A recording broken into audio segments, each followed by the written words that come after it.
دیکھیے پاتے ہیں عشاق بتوں سے کیا فیض، ایک برہمن نے کہا ہے کہ یہ سال اچھا ہے۔ عشاق کہتے ہیں بہت سارے عاشقوں کو، یعنی عاشق کی جمع عشاق ہے، اور بت جو ہوتا ہے وہ ہمیشہ شعراء حضرات اور غالب خاص طور پر معشوقوں کے لیے یا حسینوں کے لیے استعمال کرتے ہیں۔ بت صنم بھی کہتے ہیں۔ فیض کا مطلب ہوتا ہے فائدہ، اور یہ جو دوسرے مصرے میں انہوں نے برہمن کہا ہے،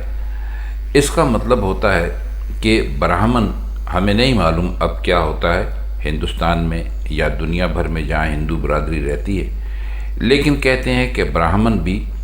ہاتھ دے کر یا کوئی کنڈلی بنا کر قسمت کا حال بتا دیا کرتے ہیں، تو انہوں نے اسی لیے برہمن کا لفظ استعمال کیا ہے۔ یعنی ویسے تو یہ ہندوؤں کی سب سے اعلیٰ ذات ہوتی ہے، لیکن انہوں نے برہمن کہا تو یہاں ان کا مطلب ہے نجومی یا ہاتھ دیکھنے والا۔ اس شعر میں خواجہ حالی نے جو کچھ اس شعر کے بارے میں کہا ہے وہ ہم آپ کی خدمت میں پیش کر دیتے ہیں، اور وہ ہمیں بہت زیادہ یعنی اس کے مطلب سے قریب بھی ان کی بات لگتی ہے۔ فرماتے یہ ہیں کہ عاشق جو ہے وہ معشوق کی تمنا میں ایسا کھویا ہوا ہے کہ اسے دنیا جہان کی کچھ خبر نہیں ہے، یہاں تک کہ پنڈت نے جو سال کو اچھا بتاتا ہے اس کے لیے یہی معنی سمجھتا ہے کہ شاید اس سال معشوق عاشقوں پر مہربان ہو جائیں، نہ یہ کہ بھائی جیسے پنڈت کہتے ہیں کہ بھائی اس سال قحط نہیں پڑے گا یا کوئی بیماری نہیں آئے گی یا لڑائیاں وغیرہ نہیں ہوں گی، تو وہ یہ سمجھتا ہے کہ چونکہ پنڈت نے کہا ہے کہ یہ سال اچھا ہوگا تو عاشق کا یہ خیال ہے کہ بھائی یہ عاشقوں کے لیے اچھا ہوگا۔ مطلب یہ اس کے نزدیک زمانے کی اچھائی یا برائی یا خوشگواری کا جو پیمانہ ہے، جو اسکیل ہے، جو معیار ہے، وہ صرف ایک ہے کہ عاشقوں کی کون کون سی مرادیں پوری ہوں گی۔ یعنی ایک عاشق صرف جب سوچتا ہے تو اپنے محبوب یا اپنے معشوق کے بارے ہی میں سوچتا ہے، اسے باقی دنیا سے کوئی لینا دینا نہیں ہوتا، کوئی مطلب نہیں ہوتا۔ تو برہمن نے کہا کہ بھئی یہ سال اچھا ہے، تو اس نے فوراً اپنا حساب لگایا کہ بھئی اگر یہ سال اچھا ہے تو اس سال جو عاشق ہیں ان کو اپنے معشوقوں سے کیا فائدہ ہونے والا ہے۔ اگلا، ہم سخن تیشے نے فرحات کو شیریں سے کیا، جس طرح کا بھی ہو کسی میں ہو کمال اچھا ہے۔ ہم سخن کا مطلب ہوتا ہے بات چیت کرنے والا، گفتگو کرنے والا، اور تیشہ اصل میں ویسے تو تیشہ ایک آلہ ہوتا ہے جس کے پیچھے لکڑی لگی ہوتی ہے اور آگے تیز دھار لوہا ہوتا ہے جس سے کہ پتھر توڑنے کا کام دیا جاتا ہے، لیکن یہاں مراد جو تیشہ ہے وہ اس سے وہ کہانی بھی جڑی ہوئی ہے شیریں اور فرحات کی، کہ کہا گیا تھا فرحات سے کہ بھئی اگر تمہیں شیریں چاہیے تو تمہیں شیریں مل جائے گی، لیکن پہلے تم اس پہاڑ سے نہر نکال کر لاؤ اور وہ بھی دودھ کی، اور شیریں کے محل تک پہنچاؤ۔ تو فرحاد نے تیشے سے وہ پہاڑ کھودنا شروع کیا تھا۔ اب اس کا انجام کیا ہوا یہ ہمارا اس وقت یہاں موضوع نہیں ہے، لیکن یہ ایک شاعری میں یہ ایک طرح کا استعارہ بن گیا، ایک طرح کی مثال بن گئی کہ جب بھی کسی مشکل کام کا تذکرہ شعراء حضرات کرتے ہیں تو وہ تیشے کو ضرور استعمال کرتے ہیں، اور فرحاد اور شیریں کا نام آگے استعمال ہوا ہے تو یہ بھی ایک ایران کی ایک رومانی داستان تھی، سچ تھی یا غلط یہ تو اللہ جانتا ہے، لیکن یہ کہ بہرحال اس میں چونکہ شیریں کا نام بھی ہے، فرحاد کا بھی ہے اور تیشے کا بھی ہے، تو ہم نے آپ کو مختصراً اس طرح کا بتا دیا۔ کمال کا مطلب یہ ہے کہ بھائی کسی کے ہاتھ میں ہنر ہو، کوئی سکل ہو اس کے ہاتھ میں۔ تو فرماتے یہ ہیں کہ بھائی جو فرحات تھا اس کو سوائے پتھروں کو توڑنے اور کاٹنے یعنی سنگ تراشی کے سوا اور کیا آتا تھا، اور اسی کی وجہ سے اسے شیریں سے بات چیت کا موقع بھی ملا۔ سنگ تراشی جو تھا وہ یعنی اس کا پیشہ تھا فرحاد کا، اور کہتے یہ ہیں کہ محبت اس لیے شروع ہوئی تھی کہ فرحاد نے ایک ہرن بنایا تھا پتھر کا، جسے شیریں نے دیکھا اور پوچھا کہ بھئی کس نے بنایا، تو کہا یہ فرحاد نے بنایا، اور ان کی ملاقات ہوئی اور پھر محبت ہو گئی۔ وہ لمبی داستان ہے۔ تو کہتے ہیں کہ یہ سنگ تراش کا جو نشان ہے وہ تیشہ ہے، یعنی تیشہ جو ہے وہ فرحاد اور شیریں کے درمیان بات چیت کا ذریعہ بنا۔ تو اسی بنا پر وہ کہتے ہیں کہ بھئی کمال کسی بھی فن میں حاصل کیا جائے وہ بہرحال اچھا ہوتا ہے۔ تو غالب تو چونکہ ایک عاشق کے نقطہ نظر سے بات کر رہے ہیں، تو ان کا کہنا یہی ہے کہ بھئی فرحاد اور شیریں کی جو ملاقات ہوئی تھی یا ان کے جو تعلقات بڑھے تھے وہ اس کے سنگ تراشی کی وجہ سے بڑھے تھے۔ تو کہتے ہیں آدمی کو کوئی نہ کوئی فن ضرور حاصل کر لینا چاہیے۔ اب یہ صرف ان کی مراد یہ نہیں ہے کہ عشق کرنے کے لیے فن حاصل کرنا چاہیے، وہ عشق کو بھی چونکہ ایک اچھا کام سمجھتے ہیں، تو فرماتے یہ ہیں کہ بھائی دنیا میں کوئی بھی اگر آپ کو کام آتا ہے، کسی بھی فن میں آپ کو کمال حاصل ہے، تو وہ بہرحال آپ کے کام ضرور آتا ہے۔ شعر دیکھیے،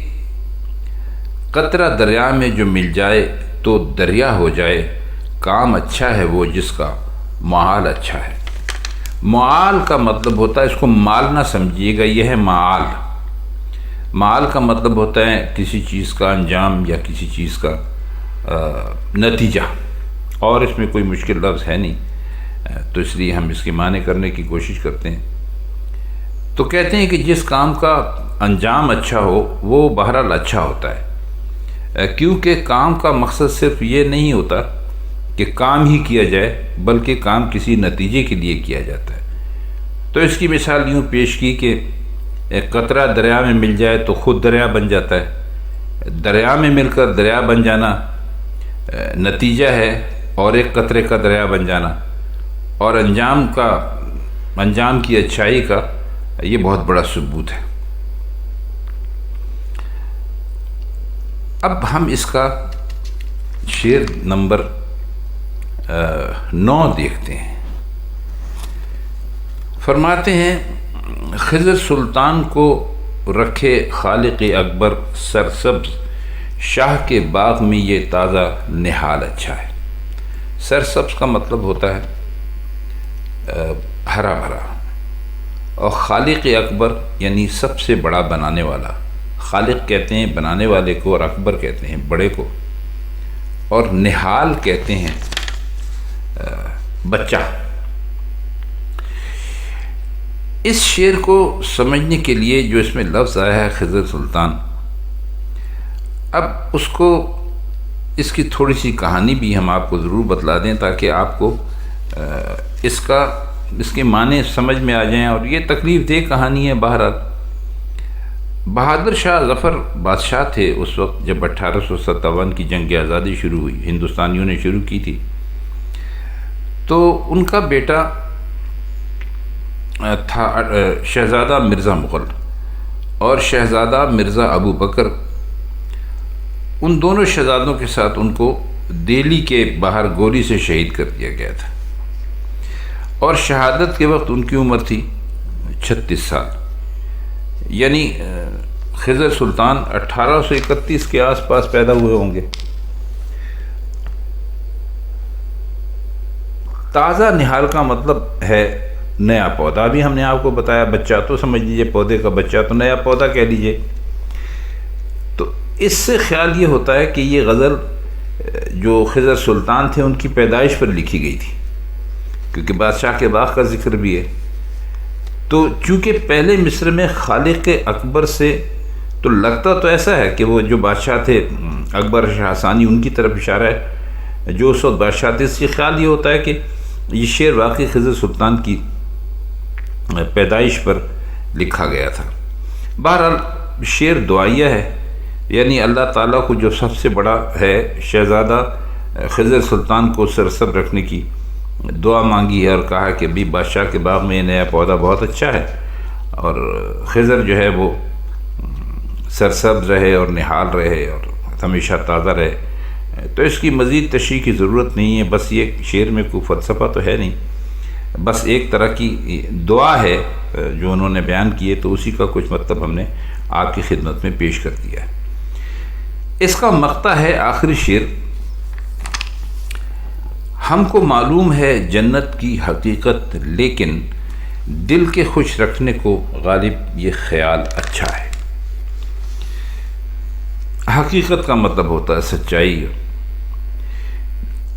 اور اس میں کوئی مشکل لفظ ہے نہیں۔ تو اپنے آپ سے ہی مخاطب ہو کے فرماتے ہیں کہ غالب